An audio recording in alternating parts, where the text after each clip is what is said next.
Estamos iniciando mais uma reflexão bíblica, também através do YouTube, pelo canal Frei Gilvander Luta pela Terra e por Direitos e por outros meios na internet.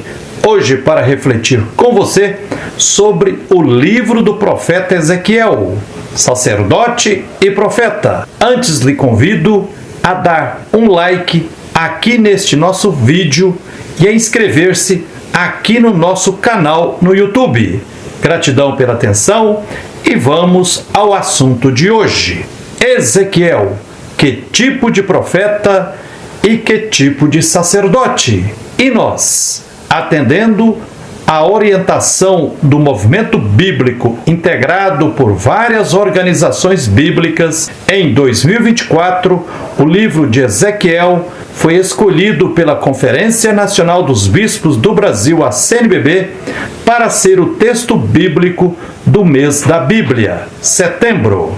Ezequiel é considerado um dos 12 grandes profetas da Bíblia, mas o livro de Ezequiel nos informa que Ezequiel era sacerdote também, tendo exercido suas funções de sacerdote e de profeta entre os anos 591 e 571 antes da era cristã.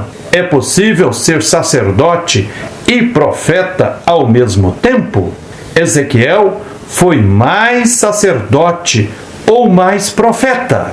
Ezequiel foi que tipo de sacerdote? Que tipo de profeta?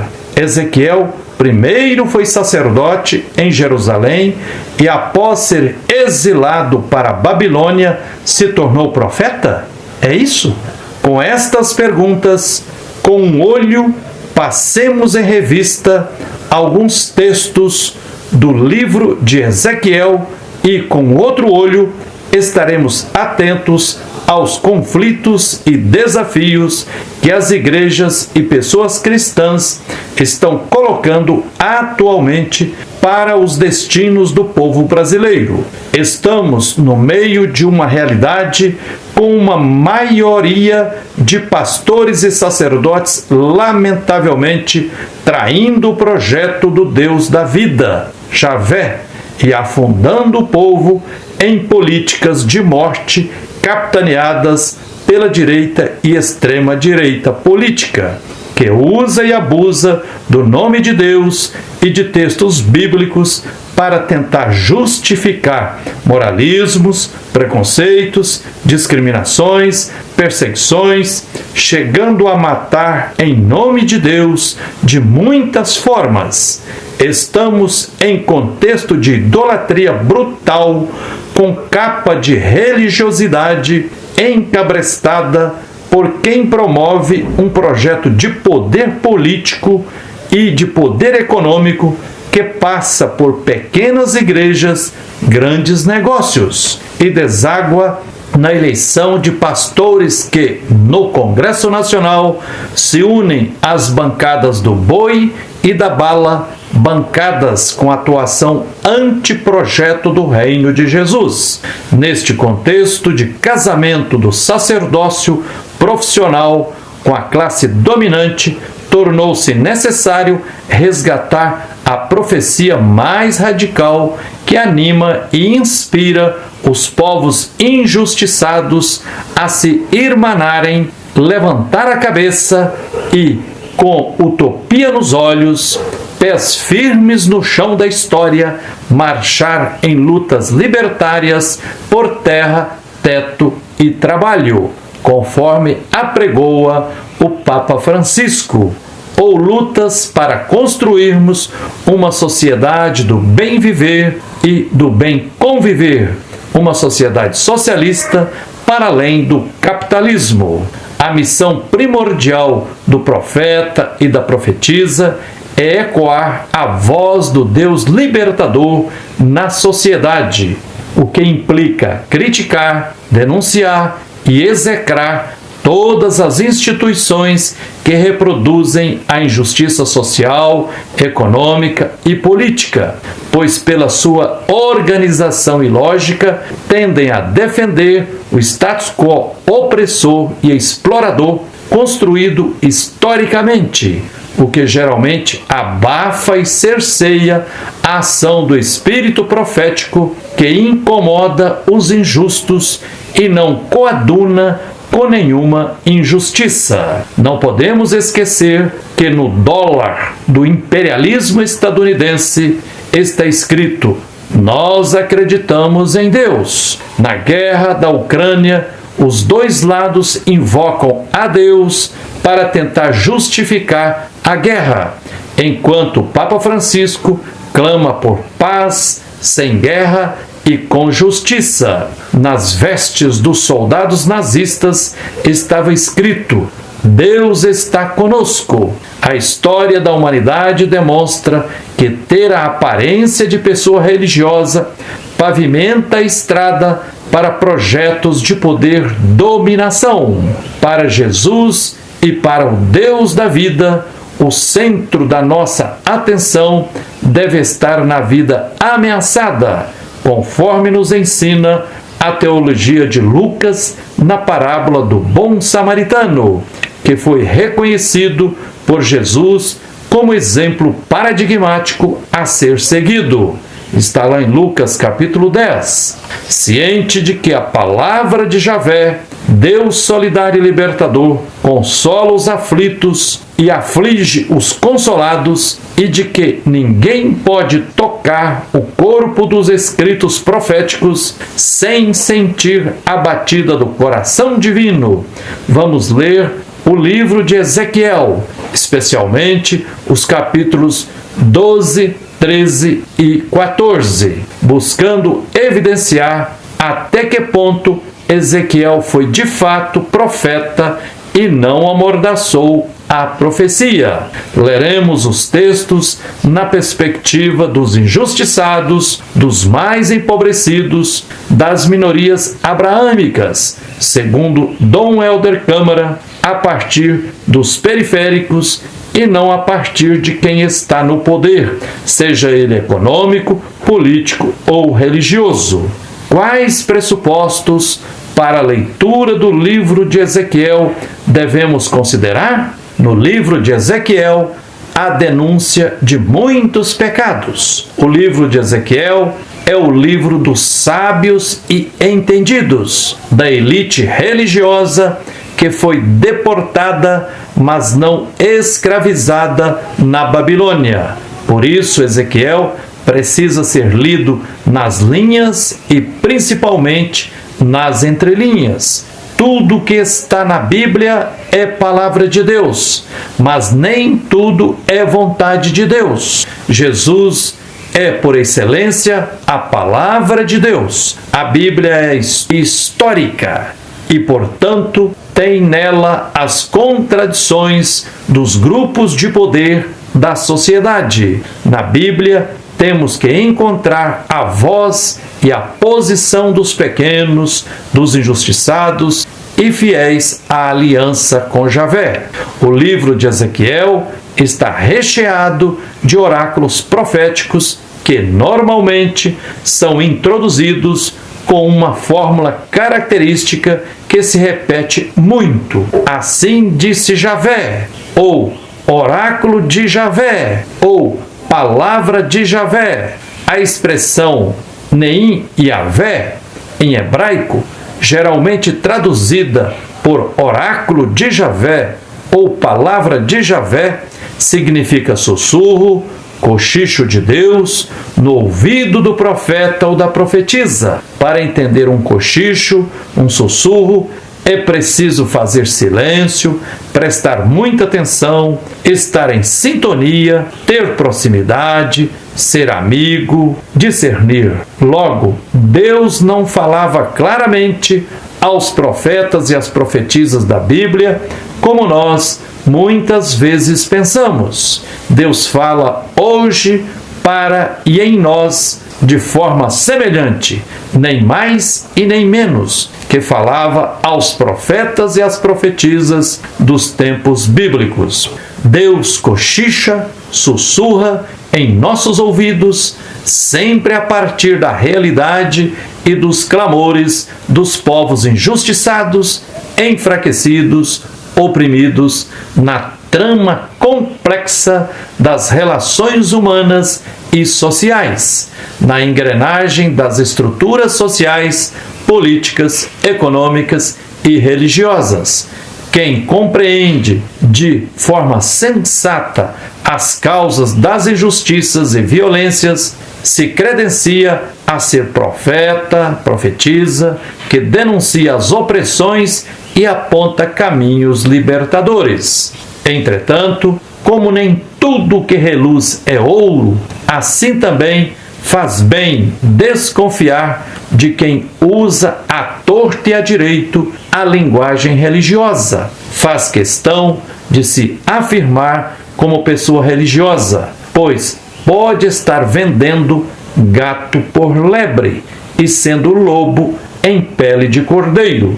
Desconfie de pastor ou padre que, para construir discursos sedutores, mas moralistas e exploradores, fica pulando de versículo em versículo bíblico como macaco que pula de galho em galho. Ao lermos os textos bíblicos, temos que, com interpretação justa e sensata, encontrar instrumentos para enfrentarmos as opressões políticas, as explorações econômicas e também as idolatrias religiosas. Não podemos aliviar e nem amenizar a exploração perpetrada pelo poder religioso que, em muitos casos, oprime e mata mais do que os poderes políticos e econômicos. Não podemos ler o livro de Ezequiel fora do contexto de disputa pela terra. Foi a nós que Deus deu a terra, alegam o resto do povo, que ficou na terra, sem terra, e também os deportados para a Babilônia. Embora Ezequiel afirme que a glória de Javé está com os exilados na Babilônia, a glória de Javé deixou o lugar, Jerusalém. Temos que ter a perspicácia de perceber que a glória de Javé esteve, está e estará sempre com os deserdados da terra, com o resto que ficou abandonado na Palestina, sem terra, sem templo, sem profetas, sem referências, sem lideranças, amargando as agruras de um brutal exílio na própria terra. O livro de Lamentações, em 5 capítulos, narra em forma de súplica a brutal catástrofe a que o povo foi submetido após a cidade e o templo de Jerusalém terem sido destruídos por volta do ano de 587 antes da era cristã. Fome, sede, matanças, incêndios, saques e exílio forçado. Era a desolação que deixou a esperança viva por um fiapo. Mostra o povo em situação de quase desespero que perdeu tudo, menos a fé que insiste em gritar que Javé é Senhor da história. Não abandona o povo e não tardará em manifestar sua glória. Miséria e aflição. Até as crianças são escravizadas e mortas, como no caso do genocídio que o Estado de Israel está fazendo há 76 anos do povo palestino. Javé, olhe o nosso sofrimento e o triunfo dos nossos opressores. Gemendo, o povo clama por pão. Olha, Javé, não nos abandone. Nossos olhos se derretem de tanto chorar. Está em Lamentações. No fundo do poço, o povo esmagado refaz sua experiência de Deus, busca sua humanidade mais profunda e percebe que, acima de tudo, Deus é amor, misericórdia. A compaixão de Javé não se esgota. Javé é bom para quem nele confia. Javé se compadece segundo sua grande bondade. No fundo do poço, em sofrimento extremo, o resto do povo sem terra, exilado na própria terra, reconhece a presença de Deus como companheiro de caminhada. Eis a glória de Javé com os povos violentados de forma brutal, que como o resto ficou jogado às traças, exilado na própria terra. O livro de Ezequiel é livro construído na diáspora, trazido do exílio pelo sacerdote Esdras. Em Ezequiel, a teocracia se constitui com o sumo sacerdote que representa Javé. Ao longo da história, as muitas versões de teocracia trouxe vários tipos de idolatria para dentro das igrejas e para o seio da sociedade, causando estragos vexaminosos em nome de Deus. Basta recordarmos as contradições das cruzadas, da Inquisição, da cristandade, do padroado e, nas últimas décadas, das igrejas eletrônicas, pentecostais e neopentecostais, católicas e não católicas, que, sob o signo do fundamentalismo, esbaldando posturas moralistas, se aliou à classe dominante na sociedade e em vários países tem levado ao recrudescimento do fascismo e de políticas de morte neonazistas. É muito eloquente o Evangelho de Jesus Cristo narrar que, com a condenação de Jesus à pena de morte, a cortina do templo se rasgou de alto a baixo em duas partes.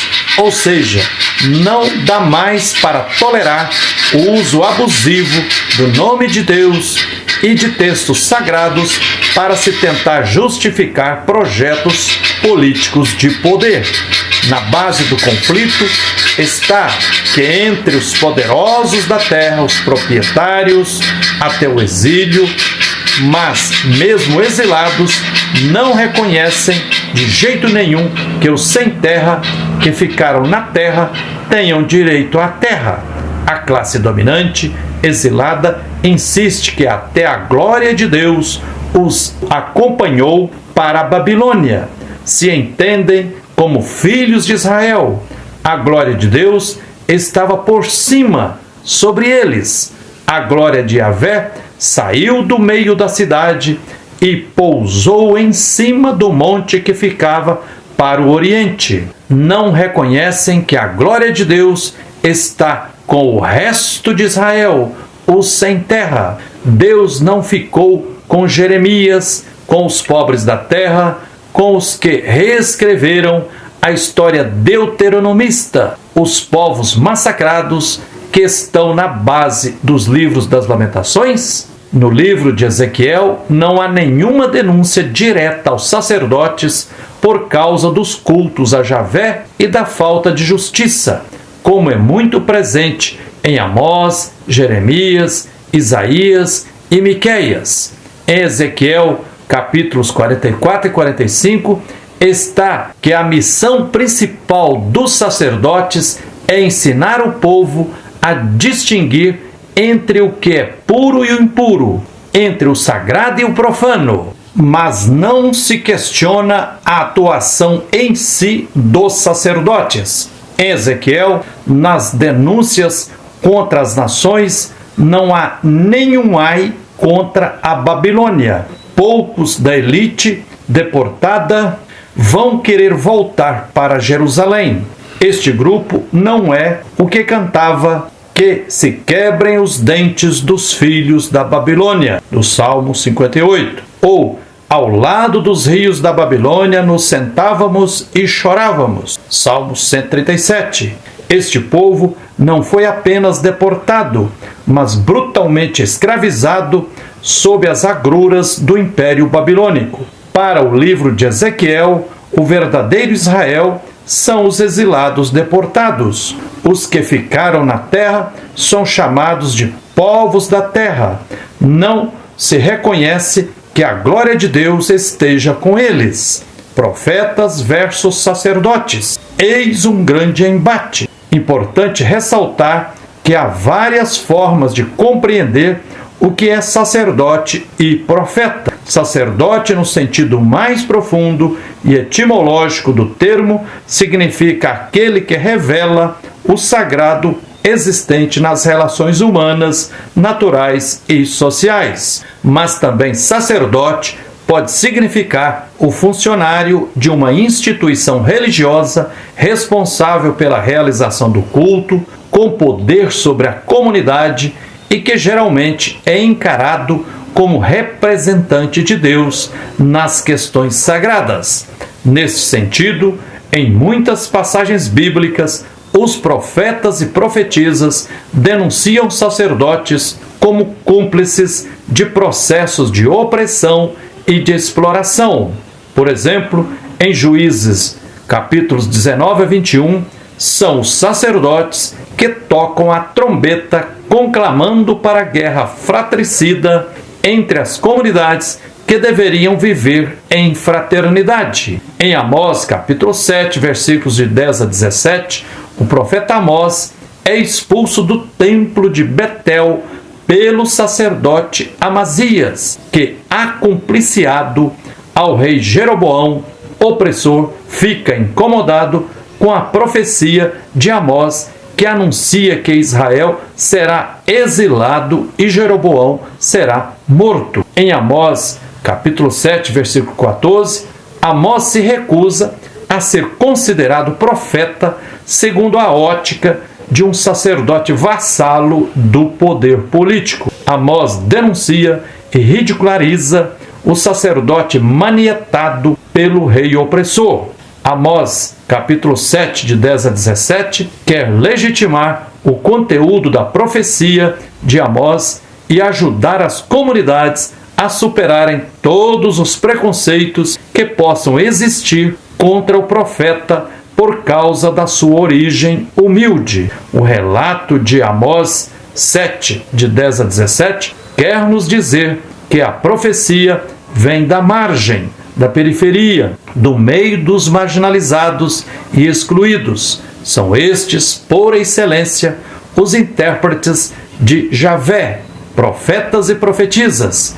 O rei e a monarquia e o templo expulsam o profeta, silenciando-o. Sem profetas, o povo sofrerá muito mais. Ai de um povo que não escuta seus profetas e profetisas, e pior ainda, que os persegue, expulsa e os silencia. Textos proféticos na Bíblia denunciam também os falsos profetas, os profetas profissionais ligados à corte do poder político, econômico e religioso. Na Bíblia, temos também a reação dos profetas diante das tentativas de privatização da profecia, deixando-as restritas às instituições religiosas. É o caso denunciado no livro de Números, capítulo 11, enquanto os povos escravizados enfrentavam a caminhada no deserto, após a libertação do imperialismo dos faraós no Egito, e enquanto lidavam com os desertos interiores, a Bíblia narra que os profetas Eldad e Medad estavam profetizando no acampamento fora da tenda, na caminhada pelo deserto rumo à conquista da terra que emana leite e mel.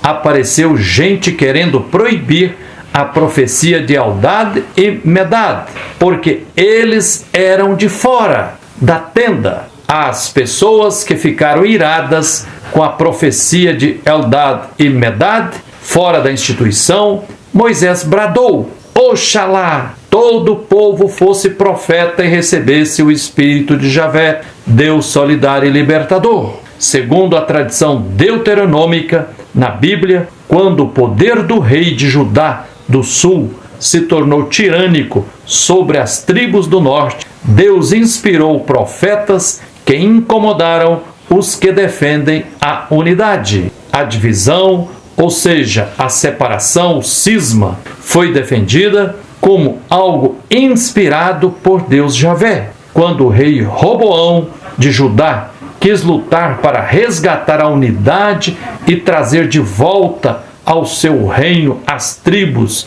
as comunidades do norte, de acordo com o texto bíblico, a palavra de Deus foi dirigida ao profeta Semei nos seguintes termos: fala a Roboão, volta para casa e não tente resgatar a unidade com Israel. Essa divisão foi o que eu fiz. Muitas vezes, para superar injustiças, é preciso quebrar a aparente unidade que esconde desigualdade e reproduz injustiça. Eis o rumo: não trabalhar com a busca de consenso e de apaziguamento a qualquer preço, mas buscar sempre relações de ética e de justiça, mesmo que para isso precisam reconhecer a legitimidade do dissenso.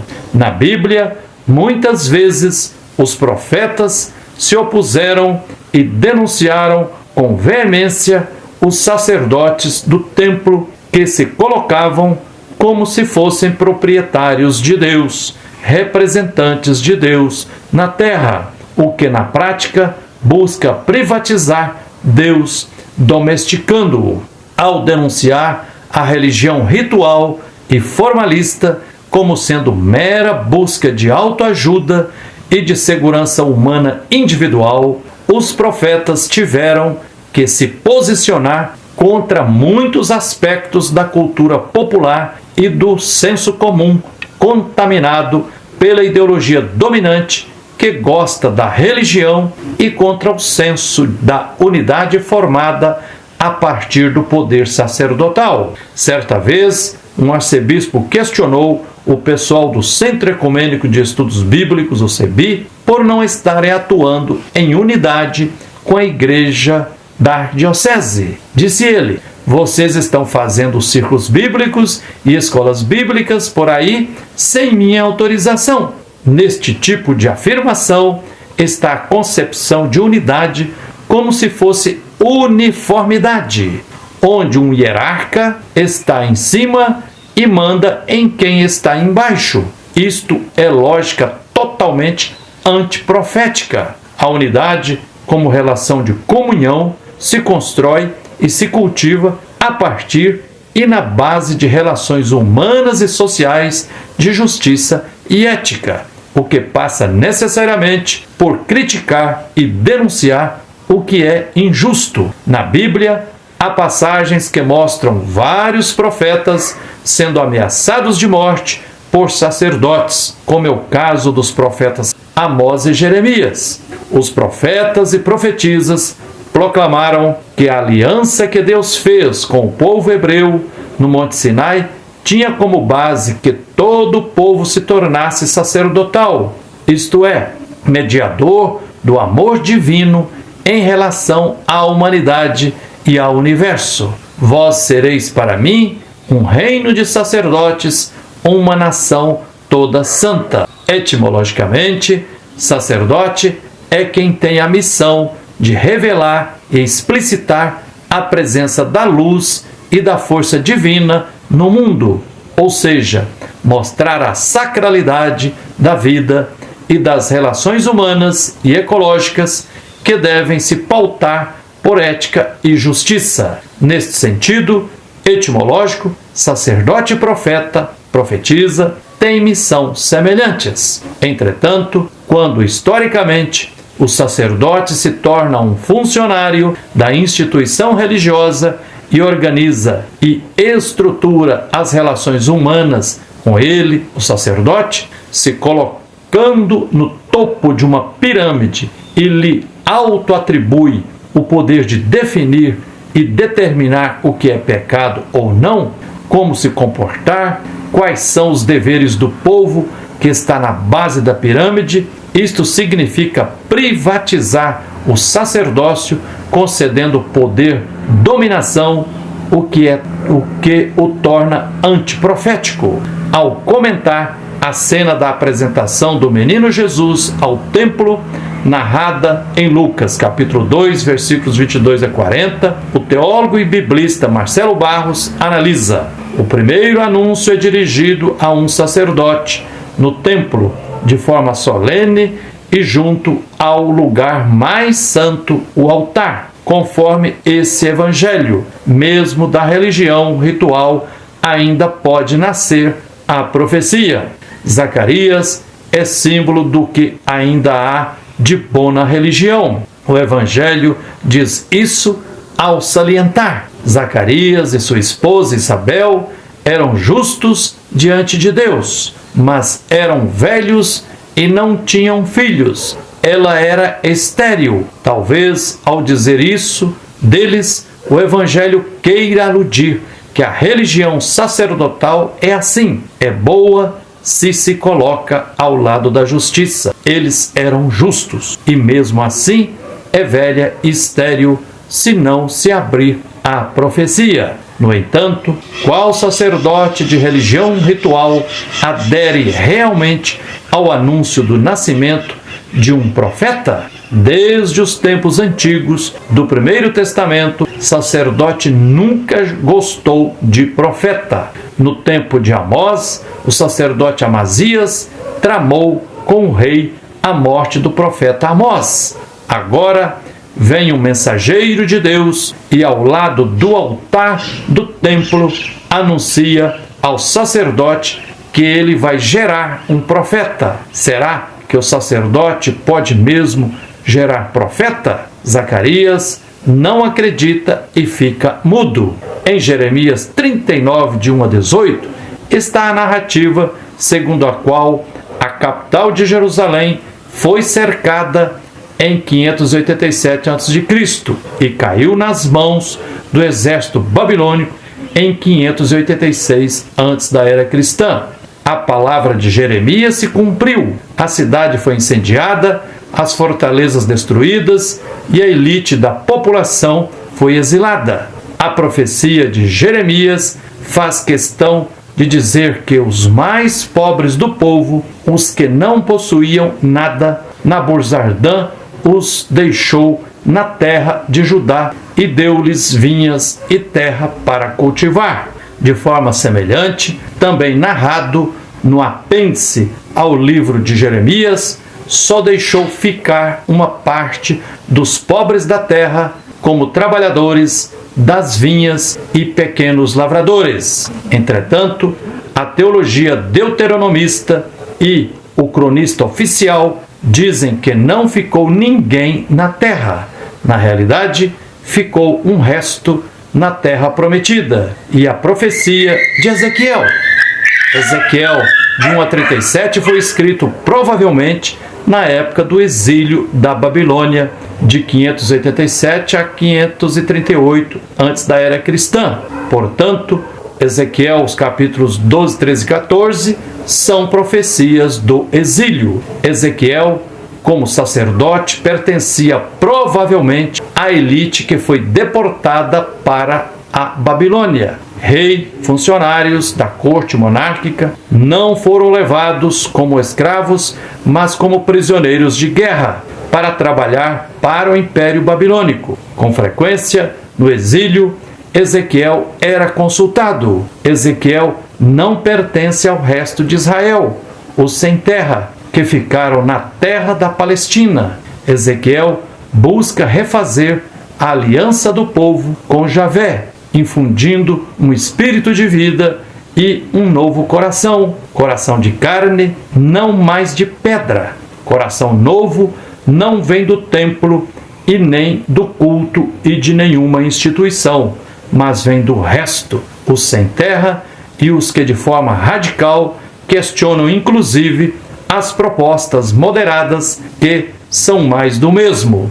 O profeta Ezequiel, como a maioria dos profetas de todos os tempos, não é chamado por Deus para cumprir missão no meio dos estranhos. Tu não és enviado a um povo de idioma obscuro ou de língua estranha, mas à casa de Israel. Observando atentamente o texto, o contexto de exílio e o pretexto, concluímos que Ezequiel foi enviado com missão para os da casa de Israel, os exilados. Diríamos hoje para pessoas que se dizem cristãs, mas que são idólatras, pois têm o coração endurecido, um coração de pedra, povo que tem olhos para ver, mas não vê, tem ouvidos para ouvir, mas não ouve. O processo de conversão do profeta Ezequiel foi dolorido e conturbado. Ele ficou desolado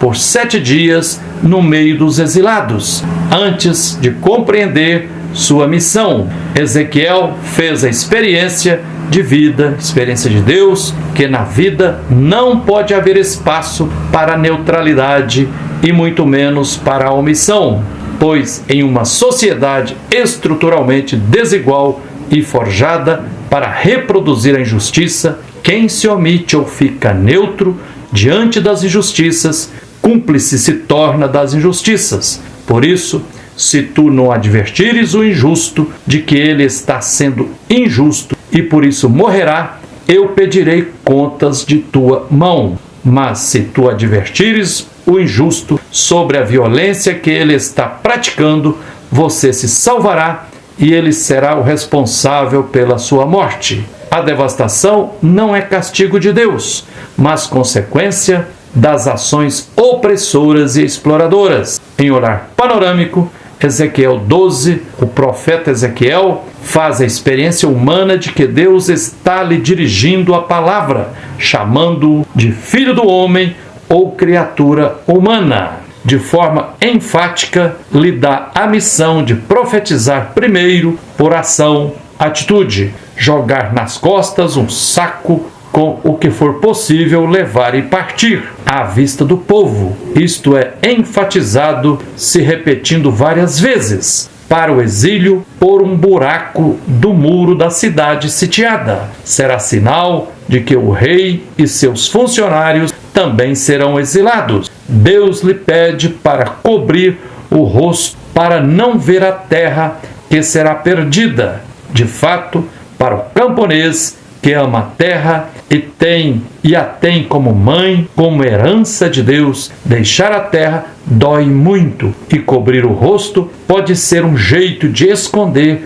as lágrimas para estar sendo empurrado para o exílio, onde sem terra será escravizado novamente, como seus pais foram no Egito sob o imperialismo dos faraós. Ezequiel faz um gesto profético dramático, mas não é compreendido pela parcela do povo que tinha o coração endurecido. Sob inspiração divina, Ezequiel tenta ajudar o príncipe e os seus a compreenderem que o gesto profético dele significava que todo o povo seria exilado, mas não compreendem. O rei, sua guarda e suas tropas também sofrerão as consequências da deportação e do exílio, mas um resto escapará à espada, à fome e à peste. Este resto será o pavio que não se apagará e terá a missão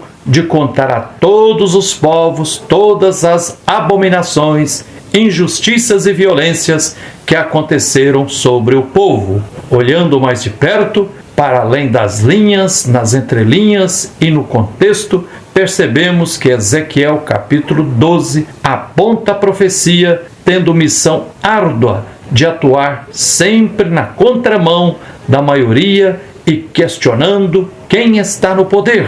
O predominante, quem está no poder, como o rei e os seus funcionários, rejeite a profecia e apenas um pequeno resto, uma minoria abraâmica, terá a sabedoria de acolher os gritos proféticos e não deixará que o pavio se apague, pois serão a consciência libertária ao povo ao longo da história. Ezequiel capítulo 12 nos faz lembrar a fábula rabínica do galo e o morcego, que diz que o galo, mesmo na escuridão da noite, ele intui que virá uma nova aurora e canta para anunciá-la. Ou seja, o galo vê luz no meio da escuridão. Já o morcego, por outro lado, só consegue voar e circular na escuridão, pois a luz o cega. Assim também, com a profecia, quem está agarrado a algum poder opressor fica como Ulisses amarrado no mastro do navio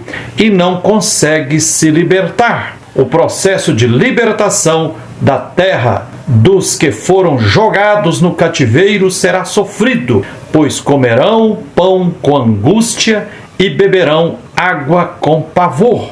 Enquanto a elite dominante continuar desgovernando o povo, Javé não será reconhecido. Ezequiel repudia as visões e presságios mentirosos, os que vão empurrando o povo com a barriga de ilusão em ilusão.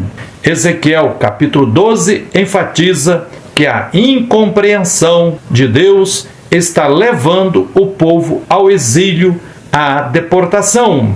Os que estão no poder, ao serem alertados sobre as consequências de suas más ações, tentam se justificar, alegando que não terão consequências imediatas e que talvez ocorram, mas em tempo muito distante. O profeta Ezequiel insiste que as consequências serão muito mais rápidas do que se pensa. Em Ezequiel capítulo 13, em um olhar panorâmico, Ezequiel se volta contra os profetas de Israel, que profetizam segundo o seu próprio coração, seu próprio espírito, e são cegos. Ai dos profetas insensatos, que são como raposas no meio de ruínas, porque não vigiaram e nem construíram resistência. São mentirosos ao dizerem oráculo de Javé, pois têm visões vãs e promessas mentirosas. Javé não tolera os falsos profetas com falsas visões. Eles devem ser excluídos do conselho do povo e não terão direito de retornar do exílio. Os falsos profetas desencaminham o povo com falsas propostas de paz, com apaziguamento, que não passam por relações da ética e da justiça. Não é com simples reboco que se conquistará paz como fruto da justiça. É preciso reconstruir as relações sociais e não apenas recomendar. A profecia profunda, diz Ezequiel, diz que reboco não terá força de resistir à chuva torrencial e que o muro está demolido e os alicerces ficarão à vista e vós perecereis debaixo dos escombros. Profecia de reboco é idolatria, é falsidade, é mais do mesmo, porque esconde as rachaduras do sistema capitalista e do mercado idolatrado e também das idolatrias religiosas. Esperança alienante é ilusão, é farsa. As falsas profetisas também são denunciadas com veemência pela profecia de Ezequiel, pois elas seduzem o povo pela aparência e são venais. Se vendem por um punhado de cevada, por uns pedaços de pão. Condenam à morte quem não deve morrer e poupam a vida de quem deve morrer.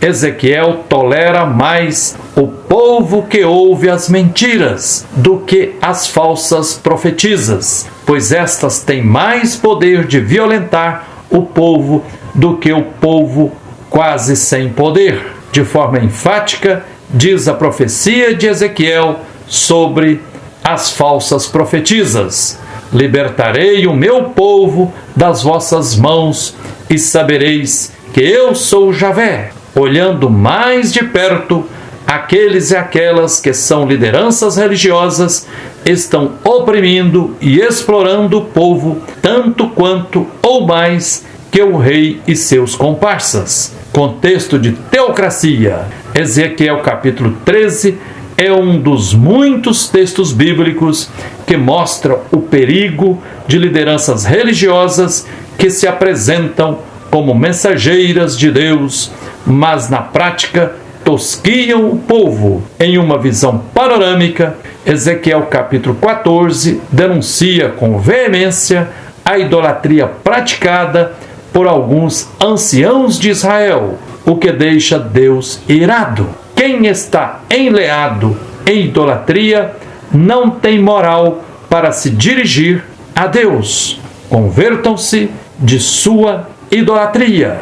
Ezequiel 14, 13 a 23. Ezequiel sintetiza os efeitos da profecia apresentada em Ezequiel 12, ao ponderar que mesmo com o exílio de quase todo o povo e a deportação, não ficará apenas terra arrasada, mas a esperança continuará de pé, porque um resto sobreviverá, e assim como Noé, Daniel e Jó, heróis populares que ficaram no imaginário do povo como fiéis e justos, alguns manterão acesa a chama da profecia. Refletindo a partir da profecia de Ezequiel, dos capítulos 12, 13 e 14, é necessário reconhecer que por trás dos textos proféticos de endurecimento há o mistério da liberdade humana e da soberania divina, que é o amor infinito de Deus. Em relação a Deus, há uma consciência profética que as obras e a palavra de Deus não podem permanecer sem efeito, são sempre eficazes, diferente de eficiente. Se não produzem imediatamente a conversão, devem amadurecer a pessoa ou o povo para um novo encontro com a verdade, o que, em última análise, não exclui a possibilidade de conversão. Ezequiel enfatiza que a profecia se cumprirá para os destinatários da profecia. Fiquem sabendo que há um profeta aqui contra eles, para que saibam que Javé falou, que foi Javé que tirou de diante das nações, e para que fiquem sabendo que eu sou Javé. No livro de Ezequiel, por 53 vezes se repete para que fiquem sabendo que eu sou Javé. Por que e para que tanta repetição? Esta repetição é um refrão repetido à exaustão ao longo dos 48 capítulos de Ezequiel.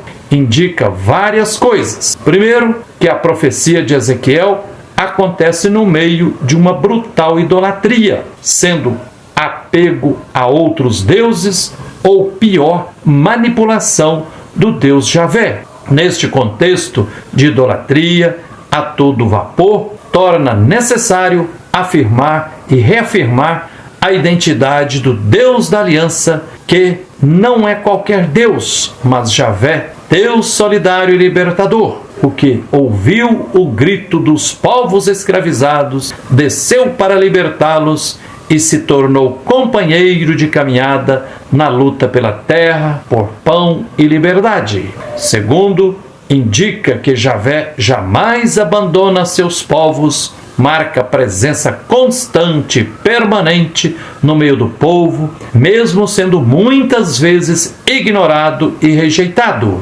Terceiro, Javé jamais se omite diante das injustiças e nem se faz cúmplice dos esquemas de exploração e opressão que levam os povos à morte. Em relação ao castigado, há consciência do fato que a exortação à conversão, quando não ouvida, se torna uma condenação. Isto é, nada mais, nada menos que a dinâmica das relações interpessoais. Quando duas pessoas se encontram, se atraem e começam a se conhecer, a relação amorosa pode evoluir, parar ou eventualmente morrer. Mas, enquanto existe, cada ação e reação levam ao aprimoramento ou diminuição daquela relação. Todo ato ou omissão nas relações interpessoais e sociais soma e cultiva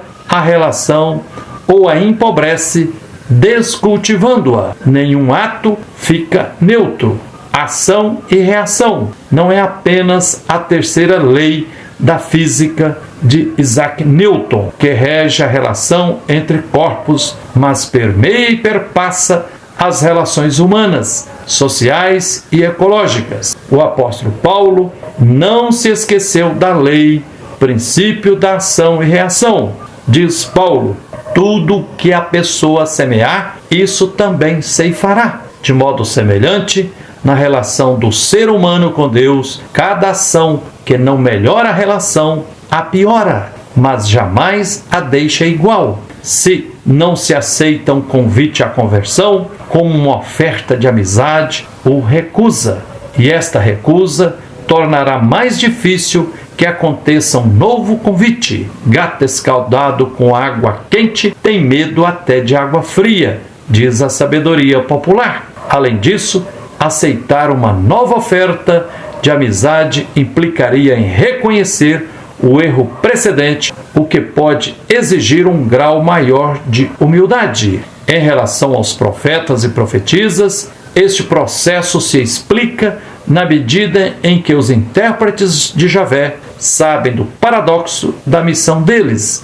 Os profetas e profetisas sabem que a palavra profética conduz às vezes à conversão de alguns poucos, mas na maioria das vezes leva ao endurecimento de muitos. Os oráculos de condenação no futuro, pronunciados com absoluta segurança, refletem a consciência dos profetas de que a advertência seria inútil. Na parábola narrada em Ezequiel 37, de 1 a 14, o povo no fundo do poço do exílio babilônico é comparado com um vale de ossos ressequidos, onde à primeira vista só existem morte e esterilidade, mas na perspectiva de Deus, com comunicação afetiva e efetiva, no vale, território que pode gerar condições de vida, com articulações, pouco a pouco, o povo se desperta e desencadeia um processo de soerguimento.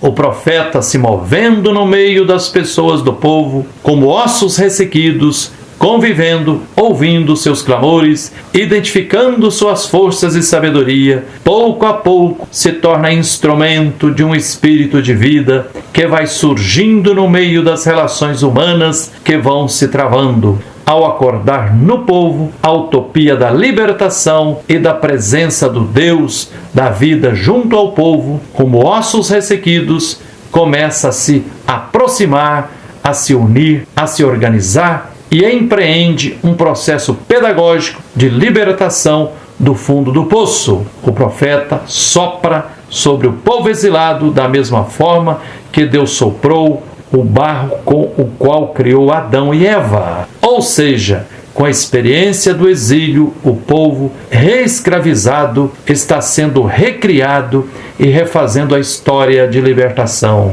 Enfim, é inegável que Ezequiel conquistou pelo seu jeito de ser e agir o reconhecimento histórico como profeta e sacerdote, mas somando tudo, lendo nas linhas e nas entrelinhas, Ezequiel parece ter sido mais sacerdote que profeta. Ele deve ter sofrido de algumas formas o fato de ter sido arrancado de Jerusalém e da Terra Prometida, mas fez parte do grupo da elite que não foi escravizado na Babilônia, mas apenas deportado. Não devemos também impor uma oposição radical entre sacerdócio e profecia, como se nenhum sacerdote pudesse ser também profeta, ou, ao contrário, que nenhum profeta não pudesse ser, de alguma forma, desempenhar funções de sacerdote. Se considerarmos o sentido original e etimológico de sacerdote, que é aquele que revela o sagrado existente nas pessoas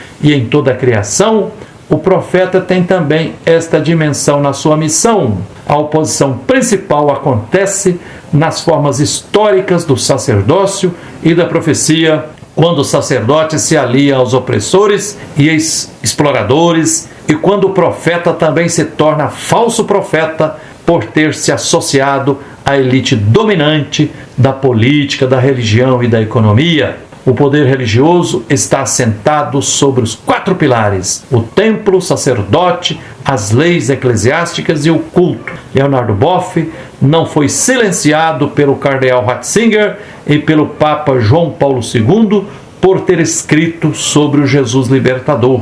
sobre o rosto materno de Deus, mas porque escreveu questionando o poder da igreja no livro Igreja, Carisma e Poder. Seguir o Evangelho de Jesus exige que não podemos evangelizar apenas na Galileia, mas temos que marchar para Jerusalém para enfrentar os opressores e exploradores. Quantos mais precisarão morrer para se perceber que o sistema capitalista é máquina brutal de moer vidas? A profecia é anti-instituição.